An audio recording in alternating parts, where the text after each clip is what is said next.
नमस्कार दोस्तों, स्वागत है आपका मेरे YouTube चैनल सेलर एंकर पे। मैं हूं आपका दोस्त, आपका साथी, आपका सलाहकार अभिषेक मिश्रा।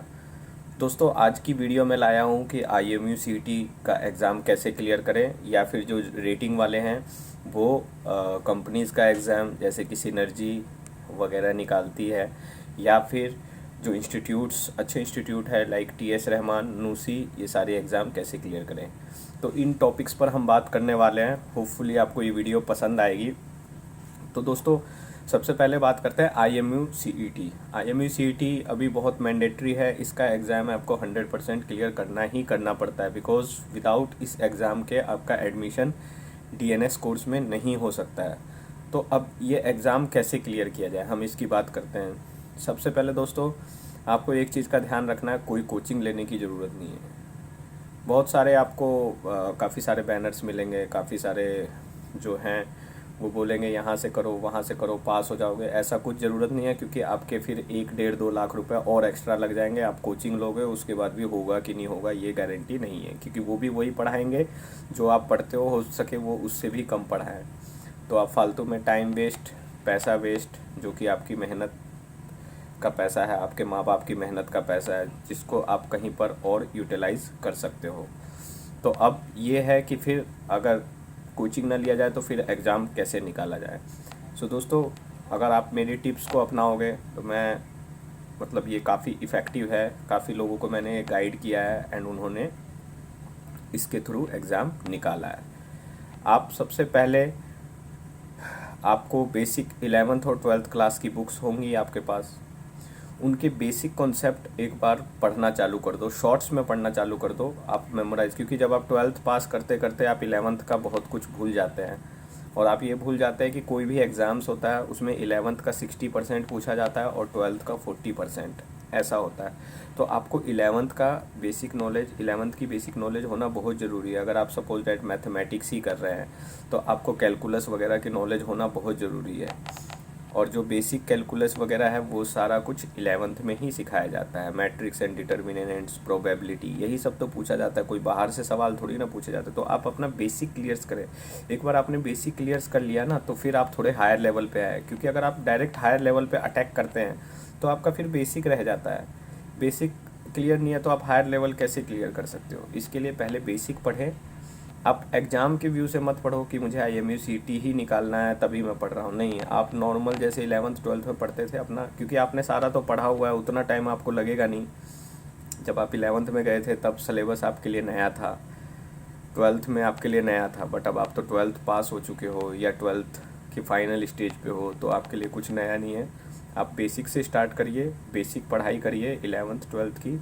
बेसिक के बाद आप फिर जो है उससे हायर लेवल पर आके पढ़ाई कर सकते हैं।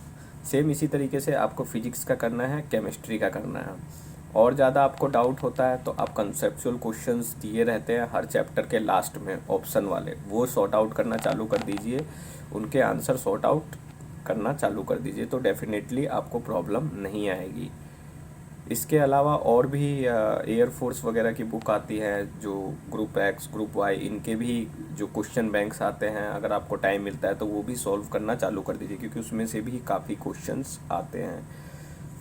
उसके अलावा और भी अगर आपको डाउट है तो अपने फ्रेंड्स वगैरह के साथ व्हाट्सएप ग्रुप बनाइए। आज पहले तो हम लोग सब साथ बैठ के करते थे, आजकल तो नई नई चीज़ें आ गई है, व्हाट्सएप ग्रुप,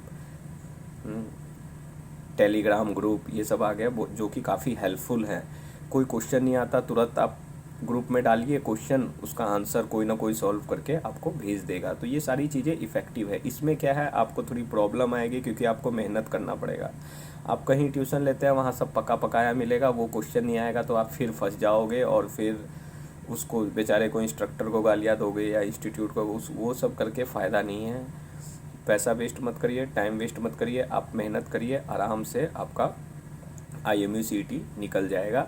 उसके साथ साथ आपकी कंपनी की भी प्रिपरेशन हो जाएगी, कंपनी का भी प्रिपरेशन का एग्ज़ाम आराम से निकल जाएगा। रही बात इंटरव्यू की, तो इंटरव्यू में भी बेसिक चीज़ें ही पूछी जाती हैं, बेसिक सवाल ही पूछे जाते हैं। Why you want join merchant navy. IMU CET का तो कोई इंटरव्यू नहीं होता, कंपनी स्पॉन्सरशिप के लिए रिटर्न और इंटरव्यू होता है, ओरल्स होता है।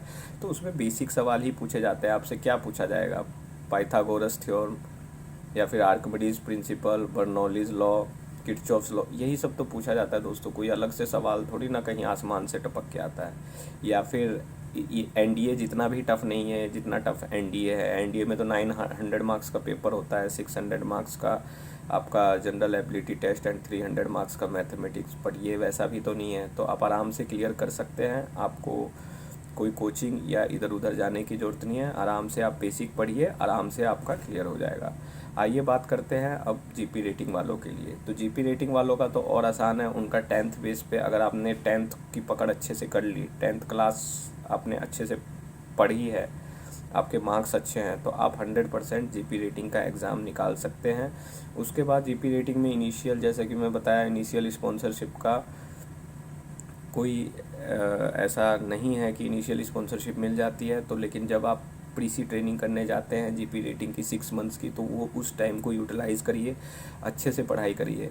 क्योंकि उसके बाद अगर आप किसी कंपनी का एग्ज़ाम देते हैं, लाइक सिनर्जी वगैरह में निकलते रहता है, या किसी कंपनी में भी एमएससी या कोई भी कंपनी में चले जाइए, वो वैकेंसीज़ निकालती है, तो आपसे बेसिक वही पूछी जाती है। What is note, what is band, what is hitch, उसके बाद क्या प्रिकॉशन लेने हैं ड्यूरिंग मूविंग स्टेशंस। तो इसी टाइप के बेसिक क्वेश्चंस पूछे जाते हैं। अगर आपने ये सारी चीज़ें अच्छे से पढ़ी हैं तो आपको किसी तरीके की कोई समस्या नहीं आएगी, ये मैं आपको प्रॉमिस करता हूँ। तो मन लगा के पढ़िए, खूब पढ़िए, खाइए, मेहनत करिए। ये 5-6 मंथ होते हैं, ये 3 मंथ्स हैं जो आपका करियर बदल सकते हैं। क्योंकि अगर एक बार ये टाइम आपके हाथ से निकल गया तो फिर आपको बहुत प्रॉब्लम आती है, एक साल ख़राब हो जाता है।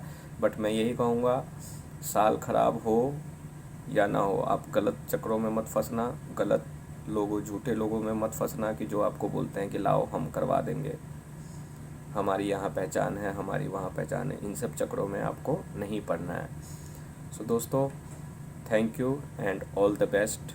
My best wishes always with you. Bye.